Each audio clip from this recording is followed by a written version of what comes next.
This actually is an editor's letter from this week magazine from a couple of weeks ago. I call it optimism in the face of long odds.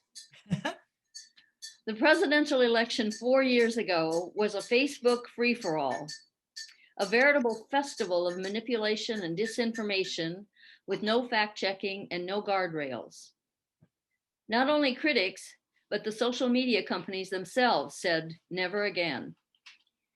You can argue about whether this time Facebook and its peers did enough to combat disinformation, but they did do a lot. And yet, days after the election, with 64% of Republicans still convinced, with no evidence, that the election results can't be trusted, why don't things feel any better? I would posit that's because social media was never the essence of the problem. Demagogues and conspiracy mongers are always proficient in the cutting edge media of their time: broadsheets, radio, television, now Facebook. What they do is amplify social breakdown using any means at hand.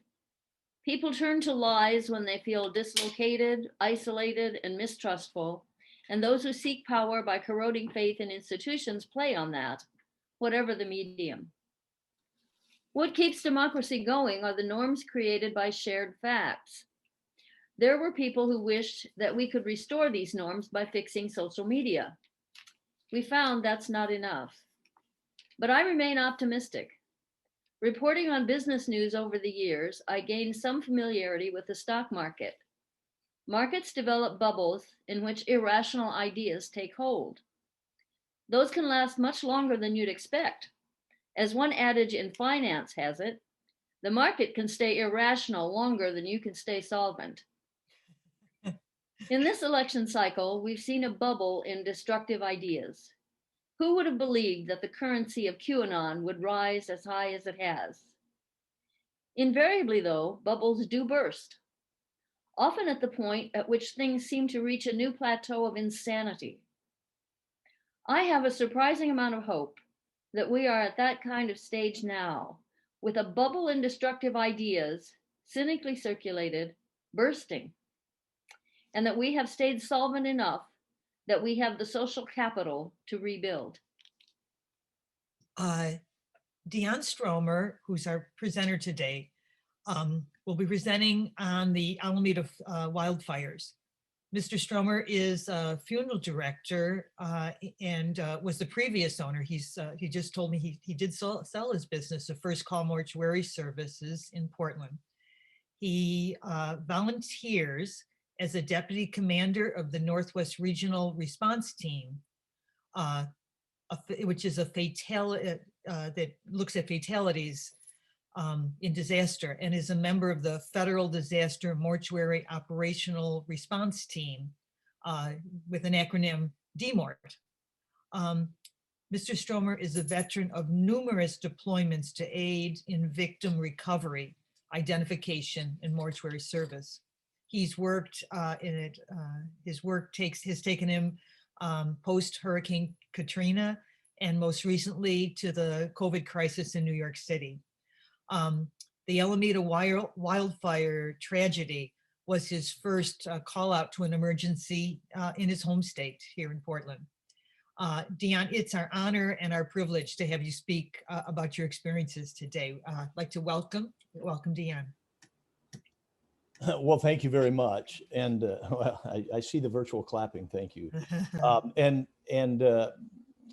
I want to thank the Humanist. I've had a chance. Your group has been so kind to me. The first time I came to speak to you was, of course, in person, and I really enjoyed the meeting and the time after. And I have spoken virtually now. This will be my second time, so third time speaking to your group. I feel like we've developed a nice relationship. I stay in contact with Joyce and Helen, and from time to time, David. I've been impressed for what you stand for, your values, and your progressiveness. And I have, on the side, have gone to your website and watched some of the past speakers and videos at my own leisure. Anyway, I just want to say thank you, and that you would have me back again. I know this is a different subject to speak about, But when we first talked to aqua cremation a couple years ago, and then about the disaster from Puerto Rico to Katrina to New York, and then now with our Oregon wildfires, this was historic for Oregon, and luckily we dodged a huge bullet in the sense that there wasn't as many deaths as was projected or that we first assumed from the information. And always in a disaster, that information is very, very difficult to get your head around. And with all the chaos, finding out exactly what are the true facts and what resources are needed. As Helen said, I've been involved for over 20 years in disaster work, fatality management. It's my way to give back to my community and country to serve. I've not served in the military, but this is as close as I'll ever come. And it really fulfills a part in me of giving back to others. I just innately really get a lot of enjoyment and satisfaction in being able to help. And of course, this is a way that is so unique. Not all of us can do this type of work, and that's okay. We all have our specialties, and this is a way I'm able to give back and to assist and help. So it's a great honor, and I appreciate that you would have interest in this type of work. So I'm going to, I guess, go to the screen, David, if you can help me do that. There we go. Okay, they were all back. So you're seeing the flag now, I take it? Yes, we can see the flag now. And it's partially burned. They had lowered it to half mast for what has gone down in their area, what has happened there.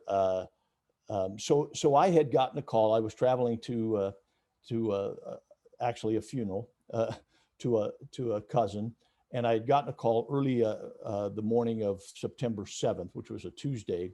Fires had started over the weekend, that 5th and 6th, down in Eugene, Lane County area. And I had gotten that call on Tuesday from the state medical examiner, Dr. Sean Hurst. And he asked if I would be able to assist and help with the Northwest Regional Response Team, which is kind of our state DMORT team, our disaster mortuary team. Asked if I could help set up our portable morgue. The state had purchased a portable morgue 10 years ago. And a portable morgue, what I mean by that is where we can have stations within the morgue that we set up that is a temporary morgue that we can then process and forensically identify the dead. It has certain stations or areas we set up and able to do that. And so I said, sure, I could be down that next day. And so then we met, that's Dr. Sean Hurst, kind of to the left in the blue. His head is turned to the right there. I'll just point him out. There he is. Talking with Crystal Bell, the head of the state police fatality management, and others from the state medical examiner's office as we met to talk about plans and establishing a portable morgue. And so we had brought our portable morgue down to Albany. The Lane County medical examiner, Dr. Davis, had estimates of possibly 20 dead from the fires. They were unable to get into the areas because it was still too hot and too active an area. But more calls were coming in of missing. I think it were some of 200 missing. And so we started making plans just to assist Lane County, Lincoln County, Lynn County, all those areas that central part of the state. So we decided to set up this portable morgue in Albany, actually, and it was set up in a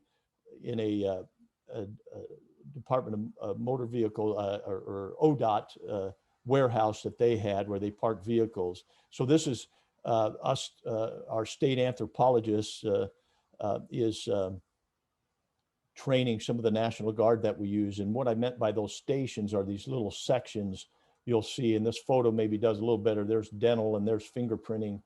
And here's anthropology, all the different stations in the morgue. So we set it up and had it moved and set up all by the end of day Wednesday, that next day. And just so happened on that Tuesday, the 7th, another fire had started in southern Oregon, the Almeda Fire, and it was being called. And we were getting reports out of there of possibly 200 to 300 dead. So the early reports were possibly several hundred decedents. And so we were just setting up, getting ready, trying to assess the situation. That's me there to the right. But again, trying to get ready to what to do and what we're up for. So later that day, that Wednesday, I received an assignment to go and assess the situation in Southern Oregon. So I loaded up my Suburban with the tools that we thought we would need for this mission. And I picked up Dr. McLaughlin from Eugene. Jeannie McLaughlin is with the University of Oregon as a forensic anthropologist. We had thought that this would be much a forensic anthropology mission because when you're dealing with charred bodies and possible cremated remains, it would be more difficult for just the rest of us to identify what's human and what's animal and what we're actually dealing with. And so we gathered, we went down to Medford. And so my assignment changed from helping in Albany with running the morgue to now doing an assessment for the state of Oregon down at the Almeda Fire. And this is that area of Phoenix and Talent. I'm showing a map here. I know it's hard for you to see. It's not the whole map of the area, but this is actually it's a 15-mile long fire that ran along the I-5 corridor and started down. Oh, and I'm trying to think of the town where they had the Shakespearean plays are held every year. Oh my heavens! It was in Ashland. Ashland, right? Exactly. This started on the northern end of Ashland. It was actually a arson fire that was set, and then it moved this 15 miles up the I-5 corridor. At the narrowest place, it's a block wide, but then goes 4 mile wide in other places and jumps the freeway, as you can see. So this again is not the whole 15 miles, but it stretches out, or the length of the fire, but it stretches out into the residential areas, mobile home parks, to both sides of the freeway, to kind of give you an idea of the area we're trying to cover.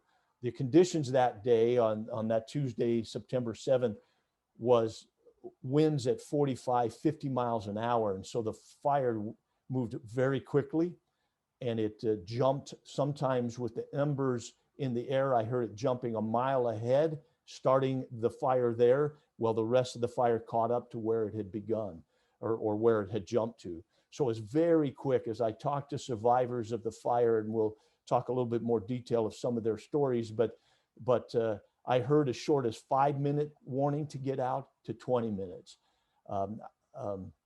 Had this happened at 1 a.m, there would have been thousands dead. I have no doubt. Once I got on the ground and from the air, seeing it, but luckily it was the middle of the day. It was 11:30 in the morning. So people were up and moving and were able to then at least get out to safety. So the first to come in to assess, and actually the smoke had cleared this day, and to where we could get an aerial view of what the conditions were. And so we mounted, this is Crystal Bell from the state police, one of the investigators, David down, and one of the death investigators, myself, doing an aerial overview to see. We're trying to assess and gather information. And yes, you can see the burnt buildings, but you'll see at some of the homes just how complete the fire was, but it was so quick, it still leaves green trees and then devastates other areas. And so from the air, we're seeing these residential areas just flatten to the ground, these structures, and not knowing if everybody got out. And that was what we were concerned about. We at this time had a missing person line that had it up to about 230 to 300 individuals reported missing down in Southern Oregon, along with those missing up in Lane County. So it was looking like it was going to be a large disaster. Talking with some of the police and sheriff's department. They tried to go home to home and warn people, and many reported no one came out behind them. One officer I talked to, his car was blistered from the flames, the paint, as he ran through a mobile home park trying to knock on doors. And he thought for sure there was 100 dead in that mobile park because no one came out after him. What he did not know, and we found out later, is that a lot of them had gotten out just ahead of his arrival. And so you can understand the misinformation sometimes that you get and trying to assess what do we really have to know how many resources to bring in. These frames you're seeing here are actually mobile home frames. The fire is so complete, it's taken the roof, the walls, everything, the contents into the foundation of these gridded areas. You can see where the fire had reached to the middle of the freeway I-5. Here it didn't jump, but in areas it had.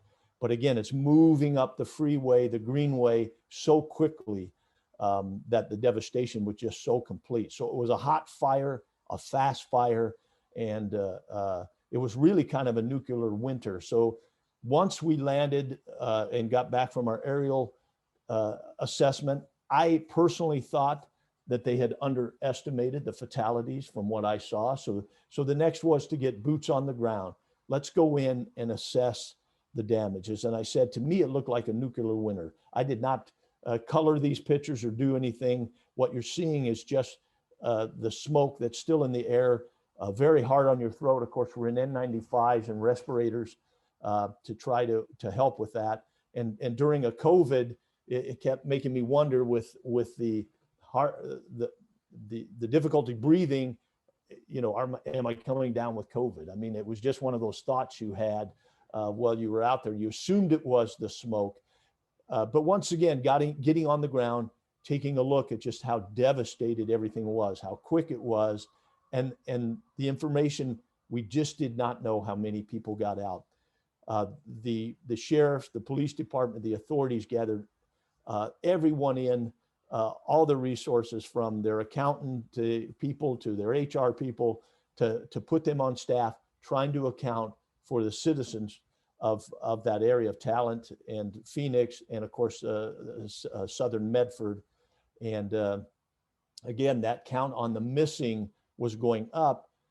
And so how do you take on this big elephant? You've got hundreds to be found, not knowing where they're at. You're not assuming they're dead, but again, a lot of people went to families, went to out of state, just left, traveled across town, and didn't think to call or let people know, hey, we're out, we're safe. That happened over the next few weeks, but during the initial few days, none of us really think, if I'm leaving my area or leaving that to safety, I know I'm safe, my family knows I'm safe, but how do I get that word so that we don't use assets and resources of trying to find us? So trying to set up that it was very difficult. This is one sheriff officer that was running, had just gotten a new car and was running up the I-5 to be on duty. He was off duty that day, and the flames were rolling over the freeway enough. It was melting his car as he drove through, and he thought the only thing he could do was just to keep going straight, even though the smoke and the fire.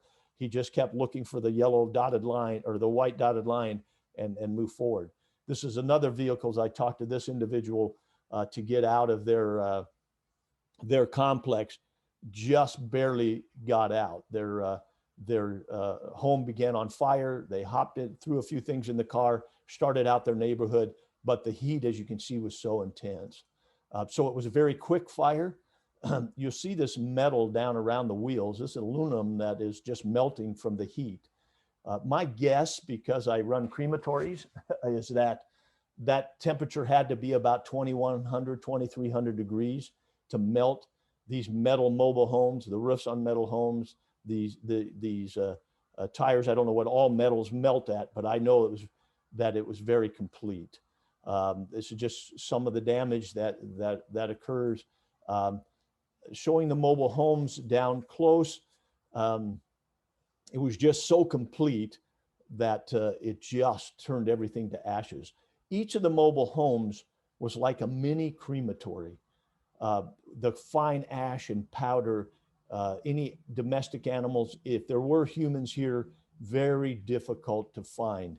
We thought we would be dealing with charred bodies, but after being on the ground, I realized we needed more anthropologists, that this was going to be dealing more with bones, cremated remains, human remains, and it was just again trying to assess the damage.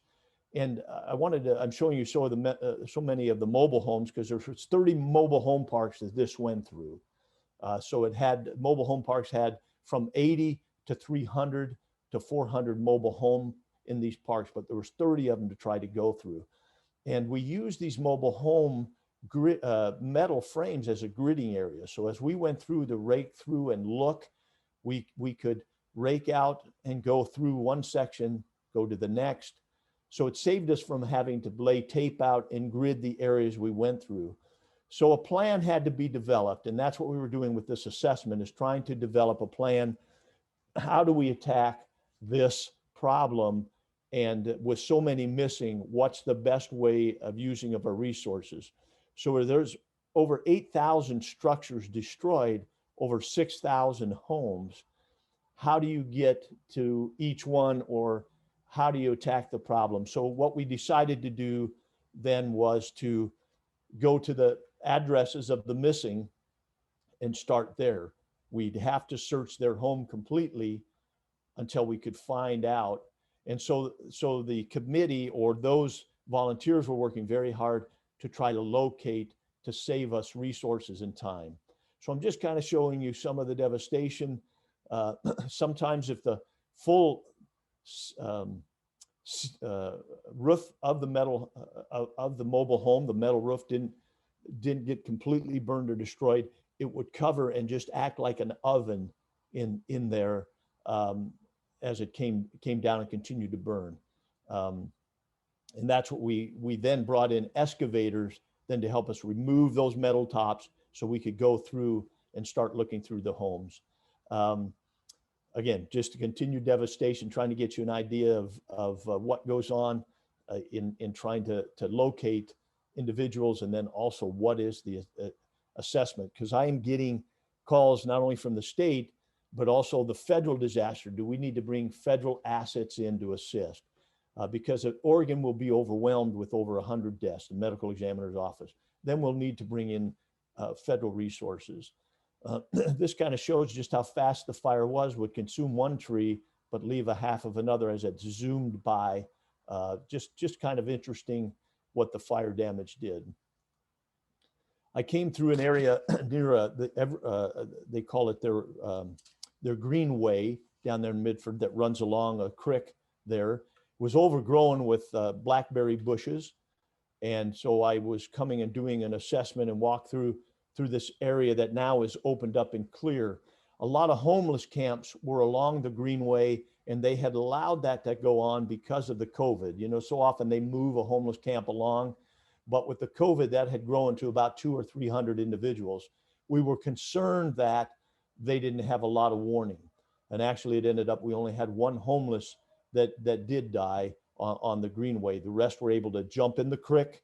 Not that that was always saving, it kept them from the temperature, but the smoke was so intense. We lost a lot of, I saw beavers, I saw other raccoons and things overcome just because of the smoke near the water. So water wasn't your guarantee, but that's how they would start getting out, to get out of the heat, and then would run out of the area. So in talking with many of that group, it was their tents would burn so fast, they were able to, of course, get out, run, and try to stay ahead of the fire. But I did come across Jesus in the woods. It scared me. This had been covered up with blackberries. As I talked to people around the area, they had forgotten it was there. But now with the blackberries burned, it was exposed. But I had come up the side of a trail and turned to my right, and it was there, and it startled me. And anyway, again, continue to show you some of the devastation as we're trying to formulate a plan. And you see the remnants of regular life as people gathered up their families to get out. It was just, as I talked to residents, It was just so fast. I talked to one fella when he lost his mobile home. He come back in to see what was left a week later, and he told me that he could see the fire about 4 miles away. He could see the helicopters and the planes coming in, dropping the fire retardant. So he said, I went in to make a cup of coffee and got a lawn chair, and I came out to watch them fighting the fire. He said, by the time I went in to make my coffee, I came out 5 minutes later, the fire had already started in his mobile home park. So he quickly ran in, grabbed his wife, some documents. They got to his car, and his mobile home was on fire. So in less than 10 minutes, and he said, I wasted that time. If I'd have got out sooner, I might have gotten some of my belongings, but he was going to watch the fire or them fight the fire from the air. And that's just how fast the fire was moving.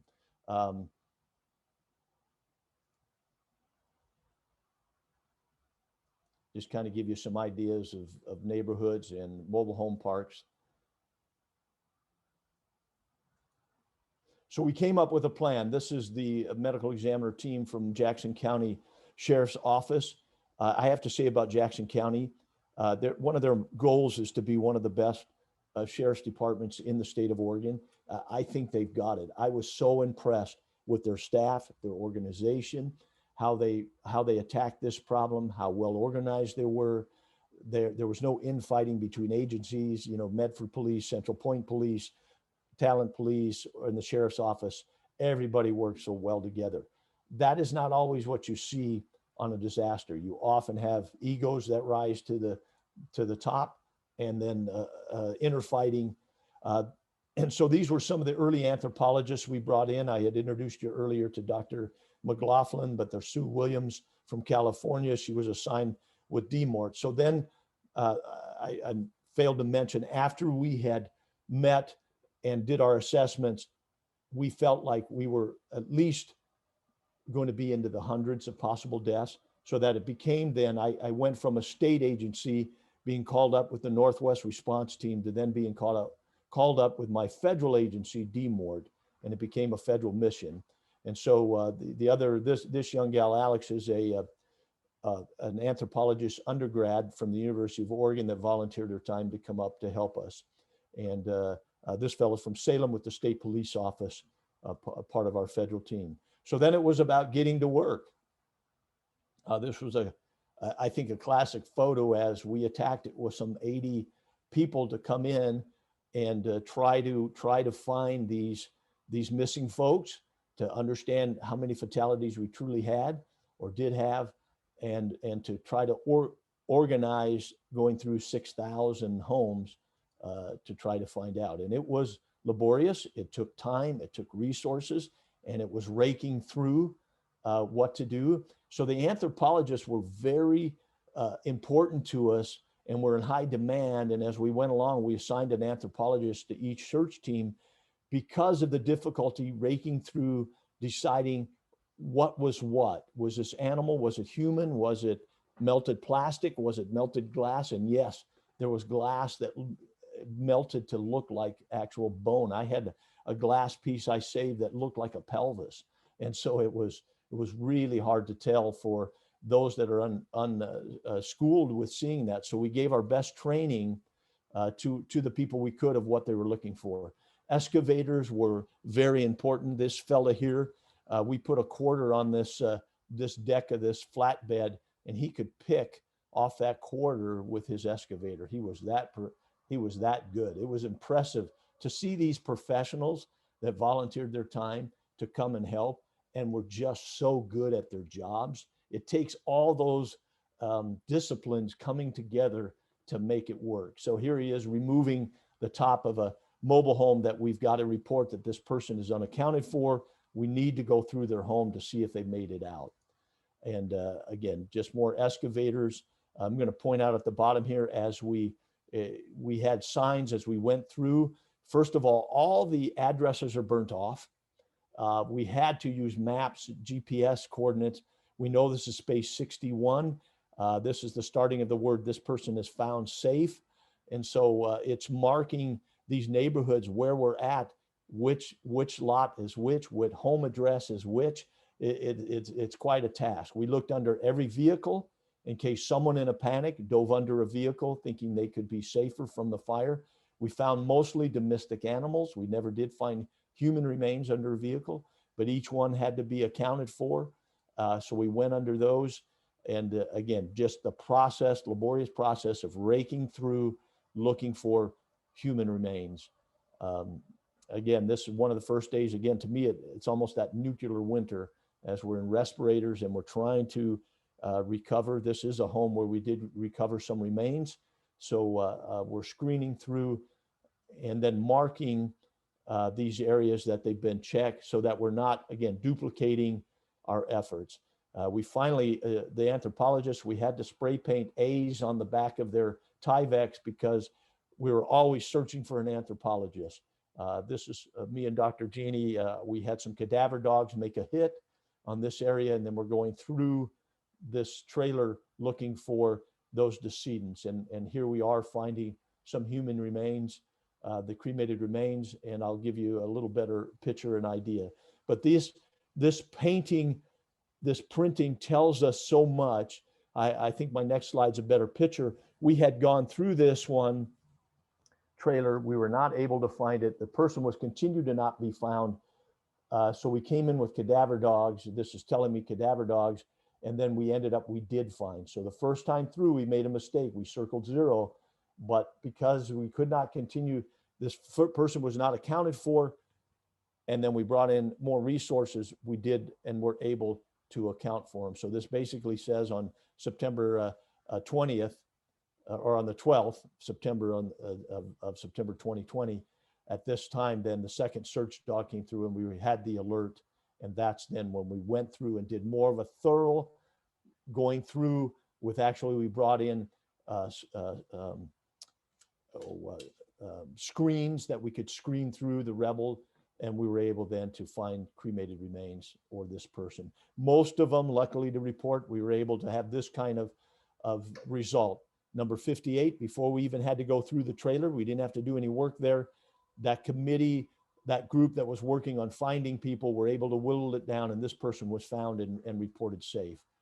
But again, this is one of the ways we work. This tells me that DMORT, we went on September 16th. We started the search at 3:25, and at 20 minutes later, we worked through that area and found that there was no, even though that was reported death. This is what we were kind of raking through. So you have that combination of sheetrock that sometimes curves right here, curves like a cranium. It was very hard to go through. And actually there are human remains here that we found that we had to go through. And I always got caught on this. To me, this looks like a rib. I would take it to my anthropologist and go, no, it turns out this is Romex wiring that your home is wired with. The wire is melted and gone. You can break this apart and there's no wire in it. It's just the sheathing that's left, the plastic sheath that to me curls and looks like a rib. So this is kind of the minute work that we're doing. This is an animal that we found, but this is what we're kind of looking for. There we came to realize we were not going to have charred remains or flesh on a skeleton. They were completely cremated remains, meaning the fire was that hot. Here are some bones, animal bones, again, in a home. Again, thousands of domestic pets. The fire was so fast, even their owners were unable to get them out. Sorry to report, we had a 73-year-old woman that would not leave her domestic pets. The sheriff was there demanding that she go. She was on the phone with her family. She said she would not leave her pets. The fire had started in her home. The sheriff officer tried to grab her. She pulled away, and then the house was consumed in fire. And she also died in the efforts of staying with her pets. This is the type of thing we were looking at. To me, this looked very much like a rib or bone. It turns out this is melted plastic. And so you can see that the untrained eye, we relied on those anthropologists. All the metal that was melting, running down in the stream was just fascinating to me, these little rivers of metal, because it just shows me how hot the fire was. And we had to wait a few days in some areas. Well, the areas cooled so we could get in and then search for human remains. I took this picture. This homeowner told me he tried to save his home until his hose melted, his garden hose, and was unable to save, and then was able to get out of there. Again, sorry to report, we had a gentleman who would not heed the authorities. He would not leave. He was going to protect his home, and he was also trying to fight the fire with a hose, and we found him outside deceased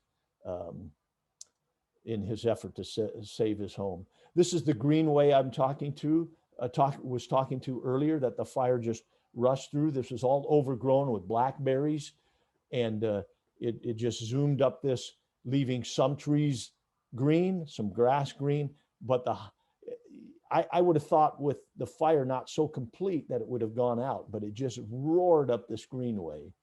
I was over checking this vehicle out and was scared by this cat that lived there. And I just wanted to make sure there was no one in the vehicle, and really scared me, kind of like Jesus in the woods scare. So anyway, this was the bank, the Umpqua Bank, that the vault was saved by the fire, and they had a patrol car, which I didn't get quite in the picture, having to protect that for the week or 10 days before they were able to get in to get the money and the lock boxes and those valuables out. But the bank was burned completely. Again, this is us just doing our search. More of the metal burning. And then, as I said, we had the cadaver dogs come in, which were a vital part of the search. They are not only trained for human remains, but also cremated remains. They were able to find a lot of cremated remains that people had kept of their loved ones in an urn on a shelf in their home. That, again, the urn melted, but the dogs would get a hit. They're trained on not only bone, but human bone, not animal. I was worried they were going to pick up a lot of animal scent and animal bones, but they did not. I was very impressed with their ability to distinguish human remains. They would at least give us an idea that there was something possibly there. Here, this dog has a hit. It knows to sit down. It notifies its trainer, and this is actually the trailer where I sat earlier, where I was pointing out the painted A on the anthropologist Tyvek. This is the home that we went in and did get that positive hit on some human remains. One of the things they often hit on, the animals did, you don't see it so much because we moved the box spring, but this sewer outlet was covered from the bathroom, was covered by a bedroom that had fallen onto it and had this box spring and mattress over it. And the dogs kept hitting that there was a human scent there. There was a cadaver. And so as we cleared that area, what we realized is we had the mattress, the box springs, which I moved. You have some showing the springs from the box spring, but then we have the sewer outlet. And it's not uncommon. This was a senior living area that was 55 and older. It's not unusual, as our best educated guess, that there would possibly be blood in the stool. And so they were picking up, they're trained not to pick up sewer smells, but they were picking up a blood scent is what we were assuming. And that's why we often got hit on sewer traps as that would melt away. The bathroom is completely destroyed, but the outlet to the sewer was giving us faults. These are actual cremated remains that a family had kept in an urn that a dog hit on, that was here, and that we screened through, and then we were able to collect enough to get back to the family. This happened to be a friend of the sheriff's home, and she told us that it was sitting on a glass shelf next to the south wall and a wood urn, and that it had some a rosary in it. And if you can see real close in this screen basket are the rosary beads. We were able to find the cross. So then we knew that this was the urn. This is the glass shelf that it was on, but those are the cremated remains. It was important to that family to recover their loved one, even though they had been dead for years and had been cremated. But the dogs, again, helped us to assist in helping recover. Now, this is actually, this top portion is a beam in a mobile home park, but underneath there, this is a domestic cat. The reason I show you, there's a picture, I'm assuming, of the cat that was with it. We often, when we came into these mobile homes, we would look for, as I said, where the bedrooms were, where the entry and exits were, because sometimes people are overcome by the smoke and would die at the entryway. The other is we look for bedroom, and then we look for their chase lounges, their where they would sit. And this is where we found a lot of domestic animals going to their owner's couch or maybe their lounge chair where they sat, and we found a lot of them trying to find safety, I'm sure, with their owners, where they normally would be with their owners, and they just couldn't get out. We had so many domestic pets that we finally started to have to spray paint, that we had checked that home. Yes, we did find bones. There were animal bones, but we had to, because the anthropologists were being called out on thousands of animal bones. We were, as once they were checked, so that someone else didn't come through, we were doubling our efforts, maybe on a recheck of a home, that yes, we know about these, they were seen, and they're accounted for. Again, just a view of some of the devastation and coming into to the areas. I could go on and on with these photos.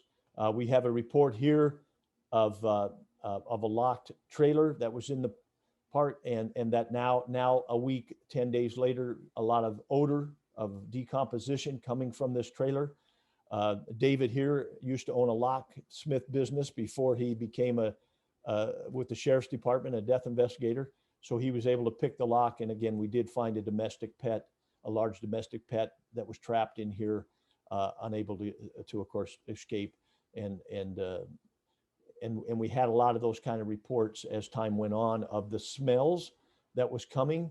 And we quickly learned that a lot of it was from our freezer contents, our refrigerator contents. We were being called out a lot to areas, hey, we have a smell of decomposition.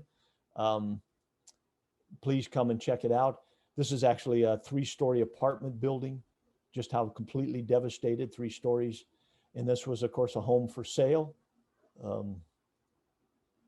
Thought this was an interesting picture of that tree, of how it, and I had to take a picture of my boots because I pride myself in keeping my boots polished, but it was impossible during this time. We just too much rubbish to go through.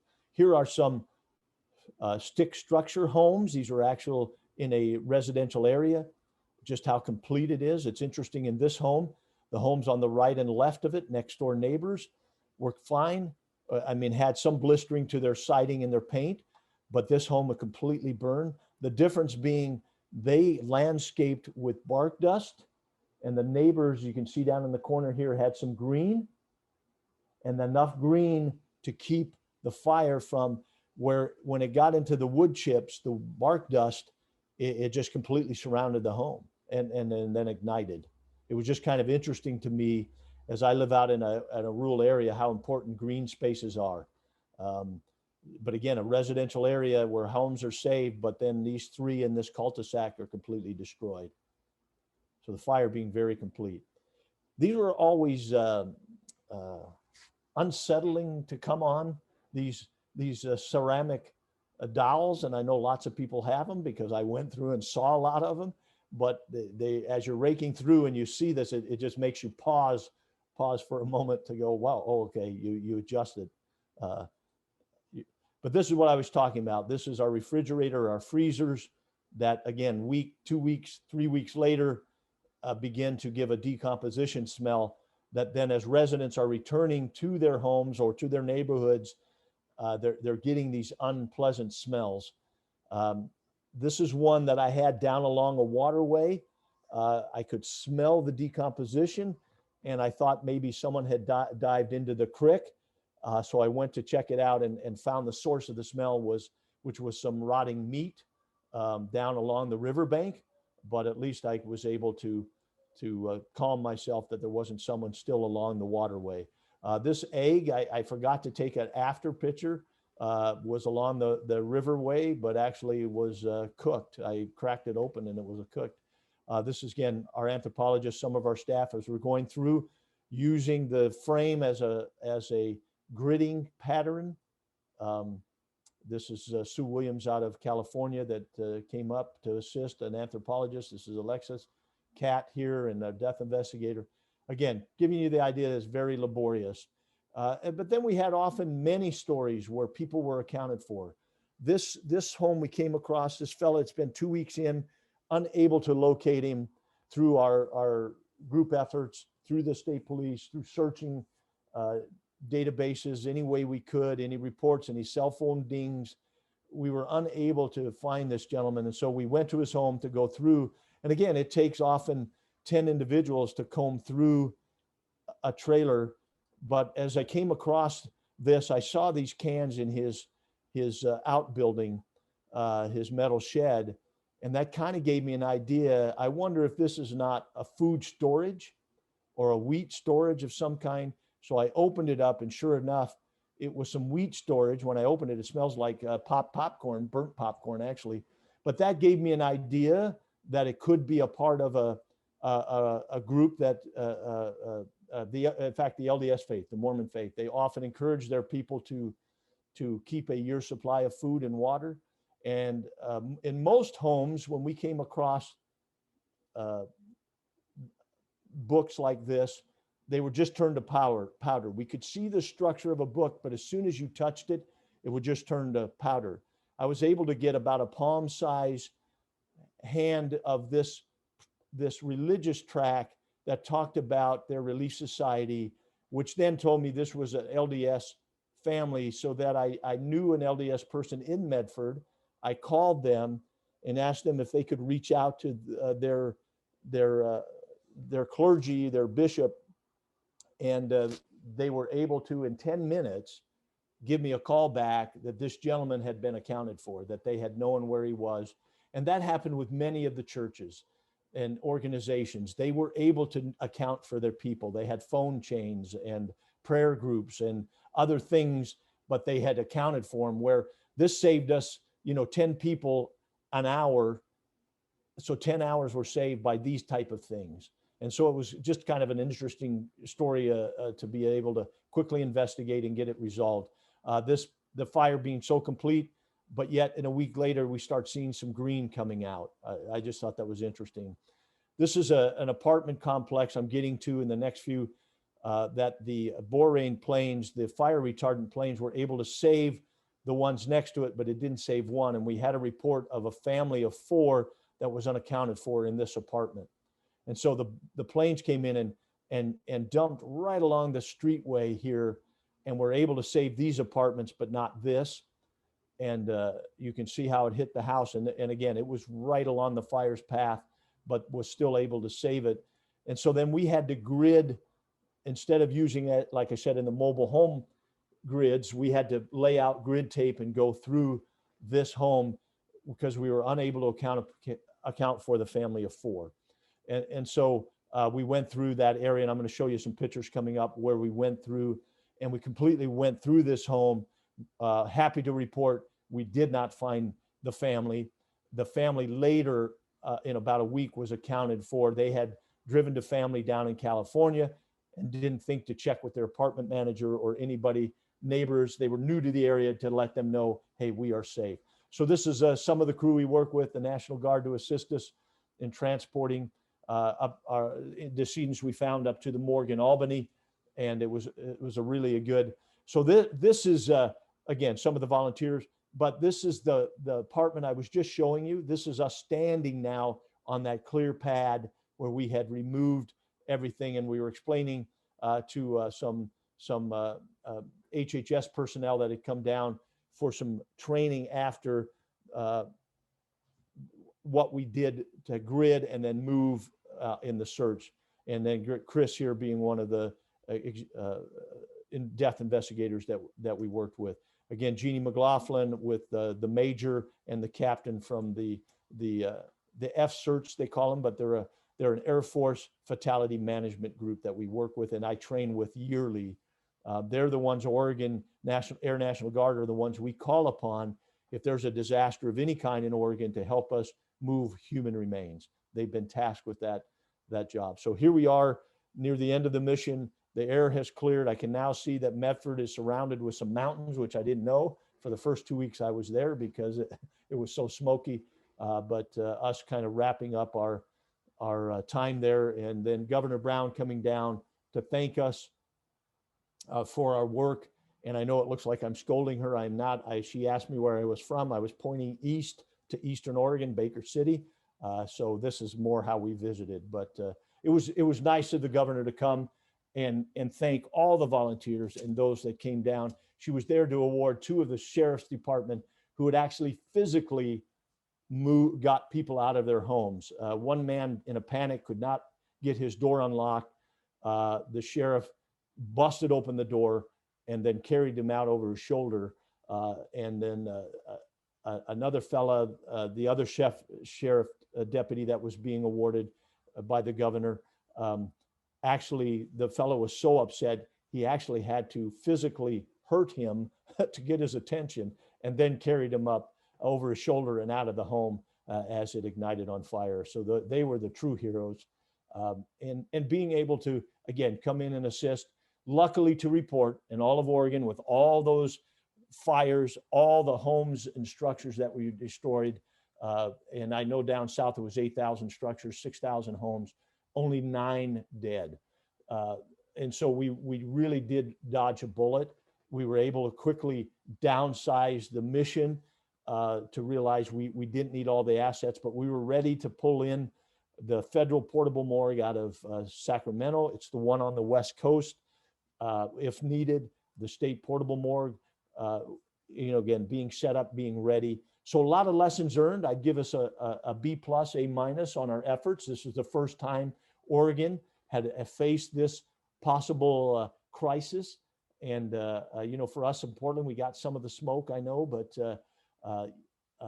most of Eastern Oregon, we were oblivious to what was going on down south and down in Lane County and in that area, but was very real for those folks. So I guess that's my presentation. I appreciate your patience and working or listening to me. And I hope you found it informative, and I'm open to questions. Deon, thank you so much. That was wonderful. I have one question. I'm going to start. Okay. How did they protect the dog's feet in that? Oh, good question. Good question. I thought they would need booties and those type of things, and some did. Again, I didn't give credit to Urban Search and Rescue came in, one group from Washington and one from Utah, and they brought in several of their cadaver dogs. Then in Jackson County, they have a couple of their own cadaver dogs, and they are trained on that rough terrain. They were telling me they're used to warm, they get their pads, they're conditioned to it. Because I was worried too. That's one of the first things, all the glass and nails, because when we came through and when we walked through that area, we learned very quickly, you got to watch where you're stepping because of the nails and the metal and all the things. Even though we had thick boots on, I still would always pick out small nails and tacks and other things from my boots. But they say they're kind of conditioned, and that's what they work in, earthquake conditions and others. USAR from Utah is the group I worked with down in Jackson County. They brought in 80-member team. They're self-contained with their food and water. They stayed at the high school in Central Point, and they checked out those 8,000 structures. They went through and they initially look for, they're their eyes and ears to see if anybody needs medical care. We knew by that point that wasn't happening. That's what they're usually there for in a disaster. They will come in and provide medical care. Most of them are fire and EMT, but we quickly had to do trainings with them that they're not looking for charred bodies, because that would normally what we would think we would find, but that they're looking for these cremated remains and bones. And so that was new to them. So they came through and they went through a couple of thousand structures. They went back because of the training we gave them and realized they didn't do the thorough check, went back through, they got through those 8,000 structures in the 3 weeks, and then presented the county with GPS coordinates, pictures, Also, they saved the county a bunch of time. They had structural damage reports. This is a complete structure, this completely destroyed structure. So it saved people getting their insurance in, because they're reputable and they're accepted by insurance companies. If they say it's destroyed, if USAR, Urban Search and Rescue, says it's destroyed, it's destroyed. So it saved a lot of time for those homeowners to get back into the area and to start trying to recover their lives. And I know I shifted way off the question, but they're built to do that, and I didn't give them enough credit. Those that had their cadaver dogs were just great help. The group from Washington came down and worked Lane County, Lynn County, Lincoln County, and assisted with their search, which was duplicate to what we did down south. They just duplicated what we did and cleared all those structures. And I'm sure there were many thousands there. I just have not heard or can't remember the number. Okay. Oh, this is wonderful. Thank you. Al has a question. I'm going to let him slip in here. Hang on. Go ahead, Al. Okay. Oh, yes, I did some business in Phoenix City almost 20 years ago, and I remember that their city hall is right along the freeway. And I'm wondering if that was destroyed. And also, when you say there are 8,000 structures and 6,000 of them were residences, how about, were there any other of the other 2,000 that were notable, maybe large structures or prominent facilities of any kind? Yeah, good question. A lot of businesses along that, that same road that runs through, and I forget the number of it, that runs through Phoenix and Talent. You're right. I think all of Talent was pretty well destroyed. Phoenix, I think half, and it would jump from one side of the road to the other. And for no reason, that business would be destroyed, and then the other left. And I can't remember if City Hall is. I think it was. But I didn't put any pictures of the downtown. I have them. I didn't put any in my presentation. But businesses, some of those structures might be even from a tool shed to a barn, a part of that 2,000, but definitely there were businesses, some factory.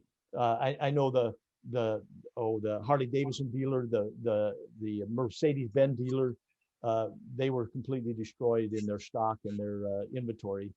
So yes, a lot of other structures. Thank you. Thank you. Let's slip back in here. Let's see a couple of comments. Sheila Pistori wanted to thank you for a brilliant, informative presentation. These scenes show us a reality that we are fortunate never to have experienced. Oh, thank you. Yeah. Dave Danucci has a question. Come on in, Dave. You mentioned that your throat or whatever was affected by the smoke, and I just remember how bad it was. The smoke was, even for us up here in Portland. Were you guys given special breathing apparatus or whatever to get through this situation? Being out there so long, I just can barely imagine it based on how we were suffering in Portland, even trying to stay inside, etc.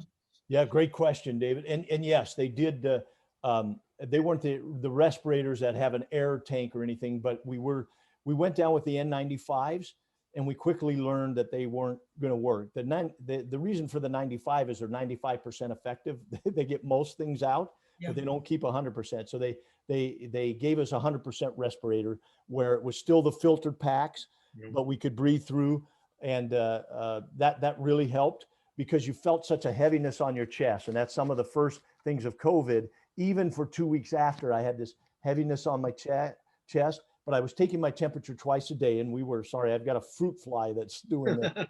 And we were taking our temperatures twice a day. We were required on deployment to do that. So I know I wasn't spiking a temperature, but I was feeling stuffy and my chest felt, and it took about 2 weeks for it to clear up.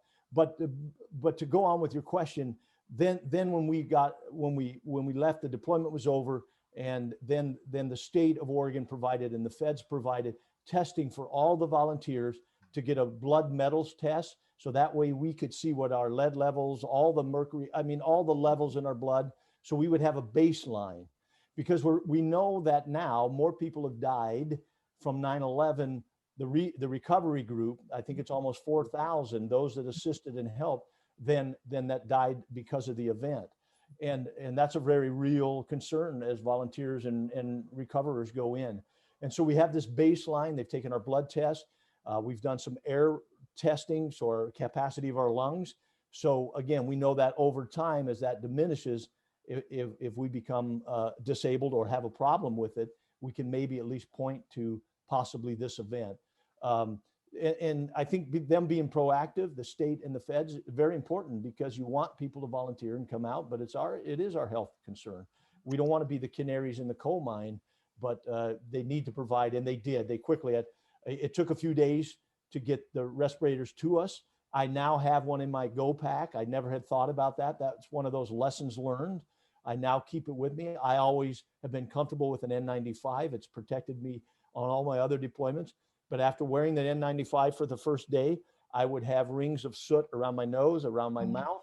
And so I know it was getting through my mask, even though I'm fit tested, they call it, for an N95. I know how to wear an N95, and I always check it several times during the day if it's sealed, and that is by blowing through it.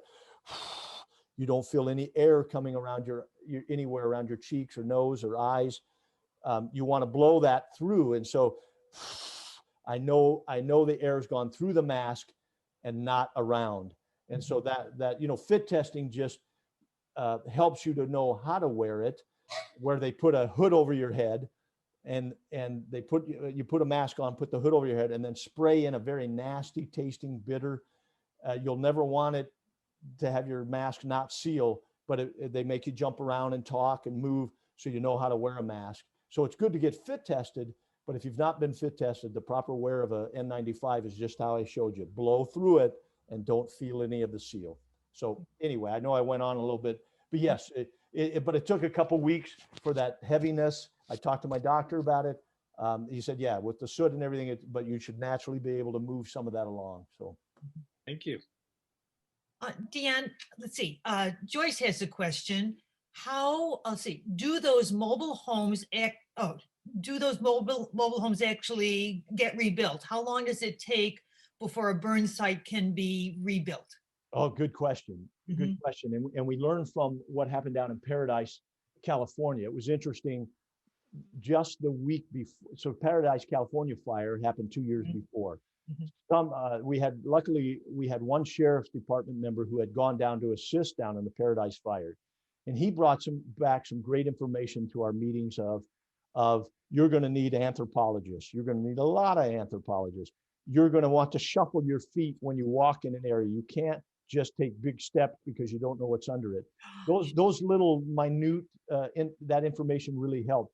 But the week before the Alameda fire, they had just recovered another body from Paradise, and they had gone through all of those homes.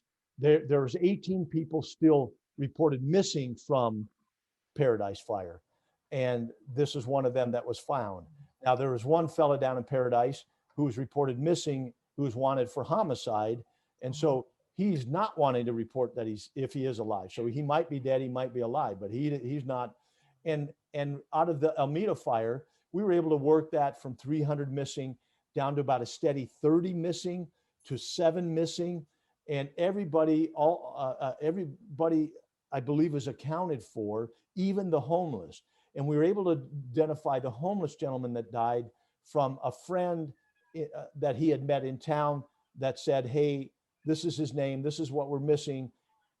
He happened to have stayed with me for a while, so we were able to get some quick DNA. And that's the other thing they were able to do, is because we came to a home, we had a presumptive ID. We assumed, okay, we found human remains at this mobile home. We think it is the person, but we're not for sure. So then we brought them up to the Albany morgue, where they could do a rapid DNA test. And this is new to us and in the industry. I mean, we've had DNA, we've used it for 20 years. The cost has come down. Now we have a rapid 15-minute DNA. And so if we can have on the other end, the family provide us a sample, we can do that identification very quickly. And that's where then we were able to identify this homeless fella from the DNA material that was provided from this friend. And so everybody was accounted for.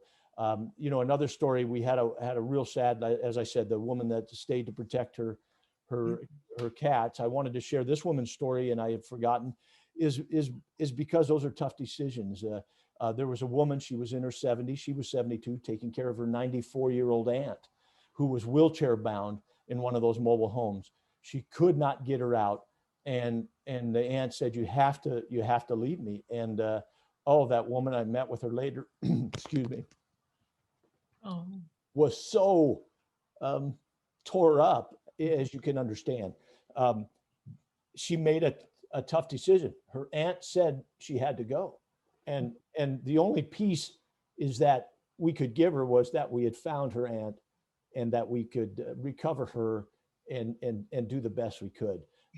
But again, of those 9 fatalities, I know there's a story out of a boy 16 out of the Springfield area or Eugene area. Very sad story, trying to get out. So luckily that wasn't in the hundreds, but people do the best they can. And I feel for this woman. I don't know if that's something you ever overcome, but she had to make a tough choice. We have a question. Let's see. Who is responsible for clearing the rubble? Does each individual property owner, the county, the state, who does the cleanup? Good question. And it gets back to the question I didn't answer. I apologize. You'll know me Okay. that I go down this road. So those mobile home parks are under a lot of dispute. Right now, you've got people, the landowners that know now I can build apartment complexes. I can do other things. There were some slumlords, several of those mobile home parks for immigrant workers that came up. There was homes we went into, one mobile home. I had 12 bunk beds in a mobile home, and many people staying there. And this slumlord had no insurance on those mobile homes. He just was taking the rent, and now he doesn't want anything to do with them. Mm-hmm. So it's the mobile home park owners that come in, but yeah, it's the landowners that would come in. There was one mobile home park that was in dispute because it's in a floodplain, in dispute with the county that they wanted them to move them, and now I think probably the county wins out because it's completely destroyed and it's on a floodplain, and they just and it has flooded I guess several times through the years. It was an older park, some 40 years old, that now will probably never be rebuilt. And I think of those 30 mobile home parks, there's several that will not be rebuilt. I think in the Phoenix talent area, some of those are so close to the downtown, they'll probably be taken by businesses and become a housing shortage down there, which they already have. So anyway, okay.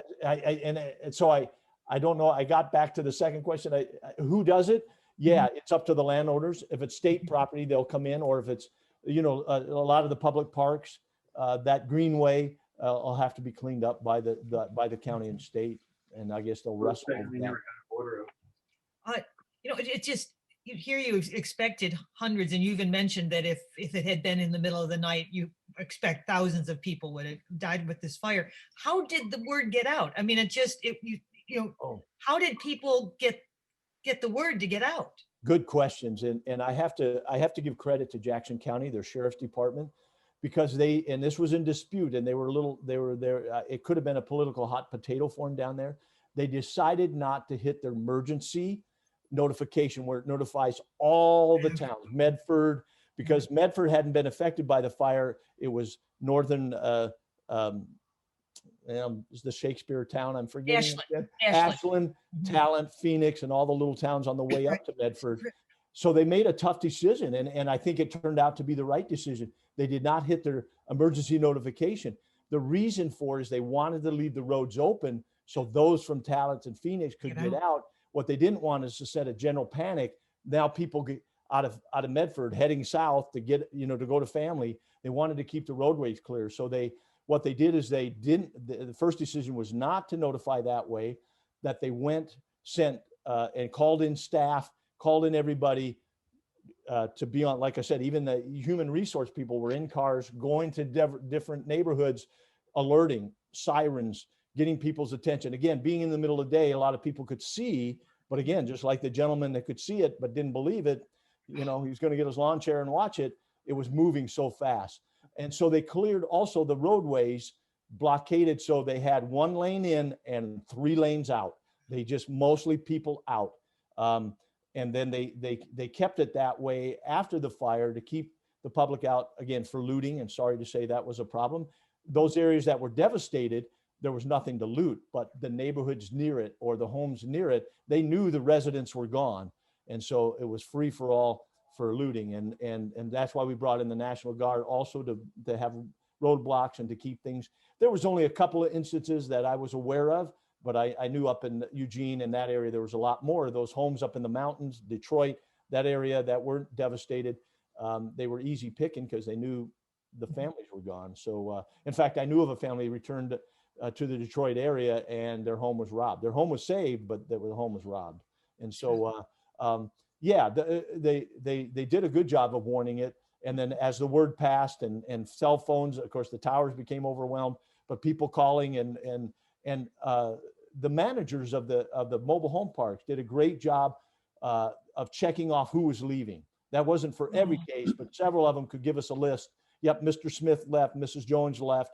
They're accounted for. Yep, they're out of here. And that really helped. But yeah, I think it was everybody working together to make that happen. And they got lucky, even as bad as the fire was. But I really truly believe, with as fast as that fire was, and I talked to one Hispanic family, migrant workers that came back to look at their mobile home, which was completely destroyed. And there were 6 living in that home. They said they had 3 minutes to get out. When they realized what was happening, the mobile home park was on fire, and then just hopped in and got out. And luckily, some of them were already away for work and other things.